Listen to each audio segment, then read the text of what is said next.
In the West, video games are entertainment. Maybe addictive, maybe a waste of time, maybe a moral panic. The Kremlin looks at the same screen and sees a labor market, because a drone war does not just need brave men, it needs hands.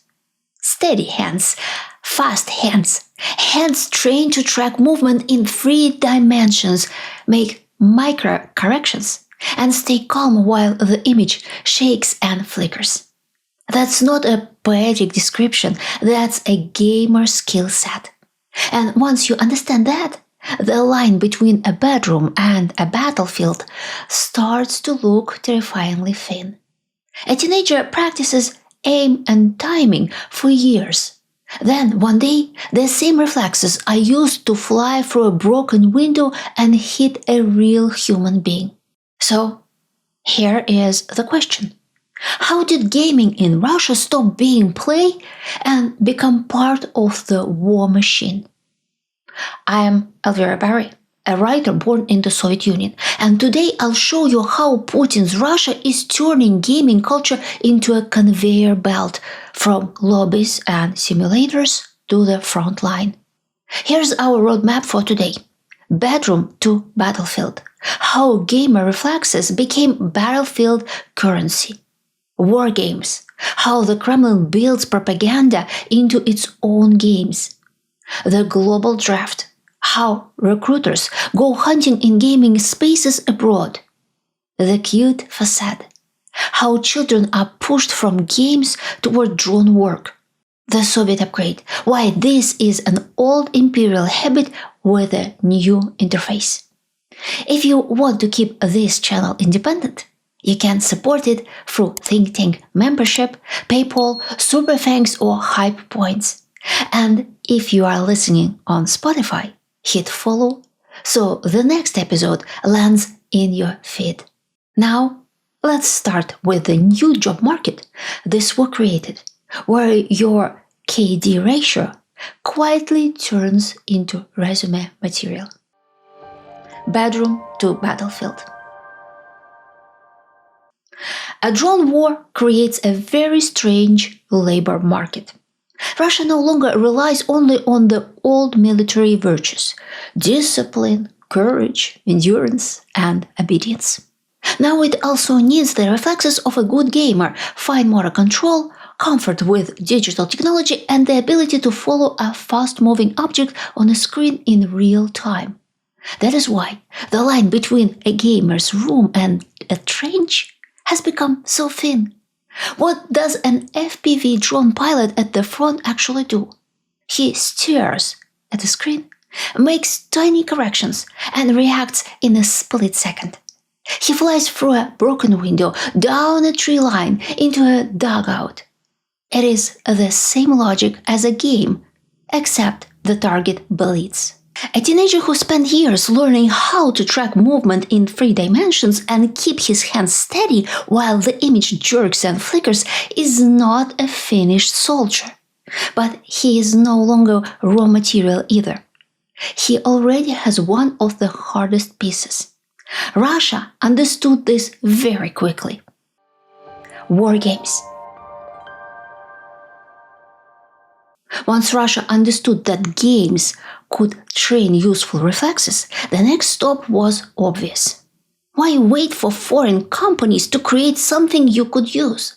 Why not build your own games from the ground up, with your own myths, your own heroes, and your own version of reality? In late 2021, the Institute for Internet Development, IRI in Russian, announced support for games whose content should match Russian mentality, culture, and values. In the next 2 years, it allocated about 2.5 billion rubles to game projects. And once the state starts procuring culture, culture stops being culture. It becomes infrastructure. One flagship project was Smuta, released in 2024. The game is set in the time of troubles and casts the player as a Russian noble fighting Polish invaders and their allies. On the surface, it is just historical fiction. But the message is very clear. Russia is pure. Russia is besieged. Russia is saved by strong patriots who defeat foreign-backed chaos. That formula is old enough to have cobwebs on it, but it still works. Dress it in swords and period costumes, and you can smuggle a very modern political lesson through an old story. The funniest part, if anything here can be called funny, is that Smuda was heavily criticized even inside Russia. Reviewers called it unfinished, technically clumsy, and more like an interactive lecture than a real game. But the point is not whether Smuda was good. The point is that the state wants a domestic industry that can carry ideology on command. Then came Front Edge. This one moves closer to the present. A military strategy game built around a direct clash between Russia and the United States in Eastern Europe.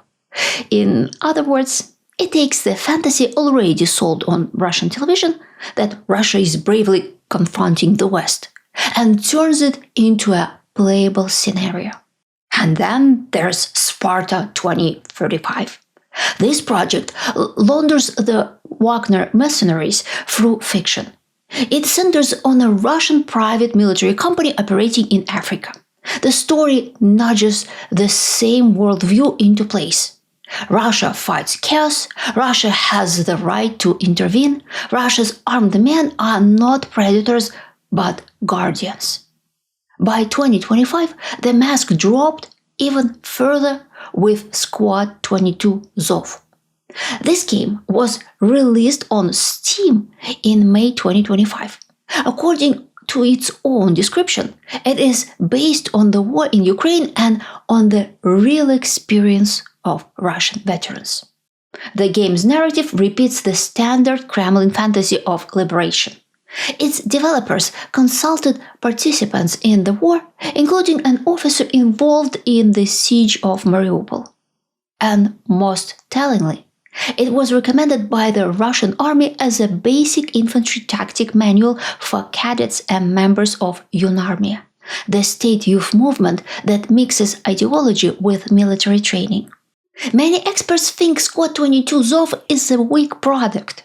Cheap graphics, clumsy execution, limited appeal, but they also make a sharper point. Bad propaganda games are prototypes. They show what the state is trying to learn, how much can be pushed, what platforms will tolerate it, what new version might land better next time. The state wants games like this to travel beyond Russia, as its recruitment effort already does. Before we move on, I'd like to introduce my upcoming novel, The Snow Queen Spring. Marika Snegova, president of a powerful Russian company with deep ties to the state, lives with a terrible secret. When the war in Ukraine begins, her daughter Alisa leaves Harvard behind and heads for Kiev.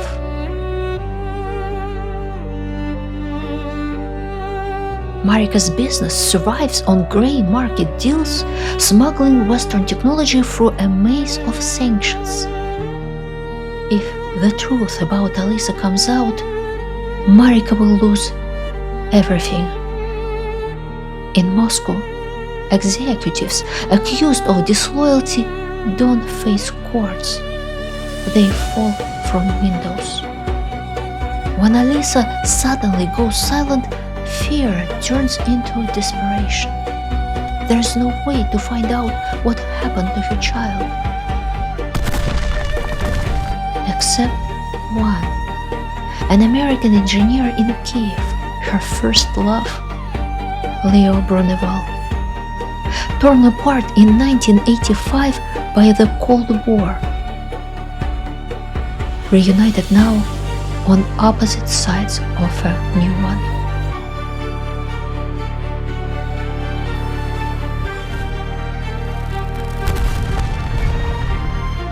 The Snow Queen's Spring. A novel about a collapsing empire and the people who don't break.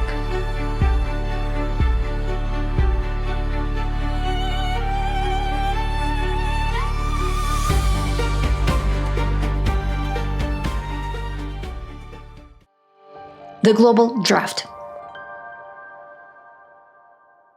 Once you understand that gamers are useful, but there are not enough of them at home willing to fight for you, you start shopping abroad. In January 2026, Bloomberg revealed that Russia had targeted South African gamers through Discord. Those were young men in their 20s who were fans of Arma Free, a military simulation game. They talked online with a recruiter who called himself Dash. Then they met in Cape Town.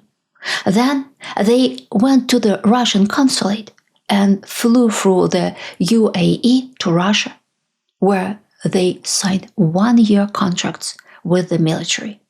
They were told they could get Russian citizenship and continue their education. After basic training, one of them was sent to the front as an assistant grenade launcher operator. He stopped contacting his family in October 2024. Later, his relatives were told he had been killed in Lugansk region. That is the journey from armor-free to a coffin. In a poorer country, in a fragile life, promises like citizenship, training, or a better future can sound almost respectable. That is what makes this method so effective. And Russian recruitment effort keeps expanding to more games, communities, and platforms. In 2023, reporting showed that pro-Kremlin propaganda had been surfacing in popular games and related communities, including Minecraft, Roblox, World of Tanks, World of Warships, FlyCorp, Armored Warfare, and War Thunder. Sometimes it took the form of maps, symbols, or stage celebrations. Sometimes it was chat culture. Sometimes forum posts. Sometimes whole virtual scenes that framed Russia as heroic, victimized, or destined to defeat Nazis and the West. This matters because games do something ordinary media often cannot. They lower your guard. A custom server, a user-made map, a military sim Discord, or a historical mission inside the game feels casual, temporary, not quite real. That is exactly why it works. The message enters sideways. Minecraft is a good example because adults often treat it as a harmless children's train, but that innocence is precisely what makes it useful. Microsoft president Brad Smith had said that the company was dealing with attempts by Russian agents to penetrate online gaming communities, including those linked to Minecraft. There is also a structural reason this works. Modern gaming culture is borderless, but not exactly governed. Millions of users move between games, voice chats, community servers, mods, and streams. The platform may be American, the server may be private, the player may be in South Africa, Serbia, Germany, or Brazil. A meme born in one language can show up in another 2 hours later. That makes enforcement messy and accountability even messier. And this is where Russia gains an advantage from being shameless. It does not care that the tone feels childish or ridiculous. It cares that repetition works. Push enough symbols, jokes, maps, missions, and ironic slogans into a shared space, and eventually the atmosphere changes. That's especially disturbing when it happens on platforms mainly used by children. And that's where the cruelest part comes in. The cute facade. It is one thing to recruit adult gamers. It is another to start shaping children long before they are old enough to understand what they are being shaped for. And this is where modern Russia becomes very Soviet again. In 2022, just months after the full-scale invasion began, a new platform for school children was launched in occupied Sevastopol.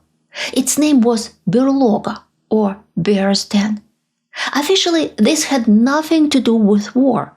Children were told a fairy tale story about intelligent bears defending themselves from bees on a fantasy planet. But inside these games, kids learn to use drones to defend energy honey from waves of enemies. In another game, they learn to pilot quadricopters and deliver cargo to exact coordinates. Future versions promised even more, adjusting drone designs, building routes, and sharing code. It was wrapped in cute language, soft colors, and educational packaging. But the skill being rehearsed was very real. This is not some fringe hobby run by weird dudes in a basement. Berloga sits inside a state-backed ecosystem tied to the Agency for Strategic Initiatives. A child enters through play, then comes the competition, then the portfolio, then the camp, the mentor, the internship, then the request to solve a dual-use problem that everyone understands perfectly well. That phrase matters. Dual use. The Insider's investigation found teenagers openly describing how they were pushed to invent civilian cover stories for projects with obvious military value. One boy said they were told not to say directly that the project was for war. Another described kids helping model parts, mounts, and drop mechanism for the front. One 13-year-old was teaching soldiers how to fly drones. A 16-year-old was building UAVs used to test electronic warfare systems. A 17-year-old got an offer from a lab that works for the special military operation. So this is labor extraction from minors dressed up as talent development. And then comes the mass scale. In 2024, Berloga began cooperating with the revived Soviet-style military game Zarnitsa 2.0. It created an online simulator called Drone Academy where participants learned the basics of quadricopter piloting. According to the organizers, more than 240,000 school children and college students would complete this simulator. 240,000. That's industrial scale. The age range is also telling. Zarnitsa 2.0 includes participants from 7 to 21. They choose military roles for team play: squad commander, medic, sapper, war correspondent, UAV operator, even political instructor and assault trooper. They practice shooting, drone recon, and weapon handling. The Soviet upgrade. By pulling kids into the military, Russia didn't actually invent anything new. It just upgraded an old script. The Soviet state also wanted children early. It wanted their attention, their reflexes, their bodies, their sense of what was normal. It used schools, youth organizations, sports teams, military games, and patriotic rituals. It wrapped discipline in pride, play, and belonging. It told children that service was honor, readiness was virtue, and private life was always secondary to the needs of the state. Putin's Russia updated the interface. Instead of young pioneer camps, there are tech camps. Instead of model airplanes, there are drone simulators. Instead of Soviet military sports games, there is Zarnitsa 2.0. Instead of lectures about defending socialism, there are cute fantasy games about helping bears defend their magical resources. But the state logic underneath is almost embarrassingly old. Catch them young, shape their instincts, reward obedience, and turn skill into service.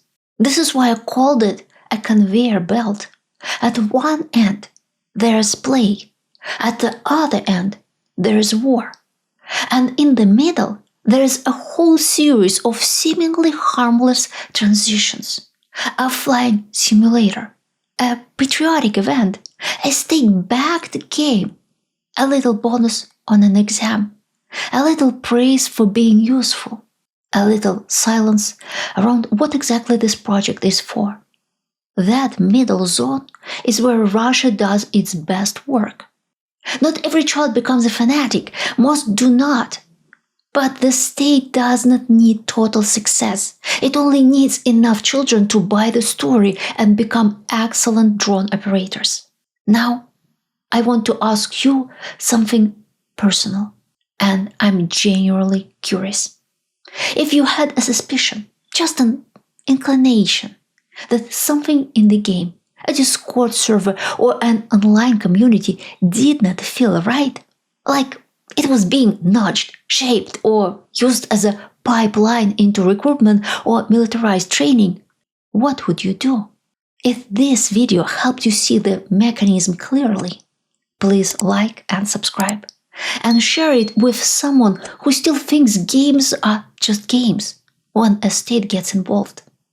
And if you want to support this work directly, you can join my think tank or use PayPal or Superthanks. You can also tap hype points to help the video travel. And for those listening on Spotify, hit follow so you don't miss the next episode. Thank you for watching. See you next time.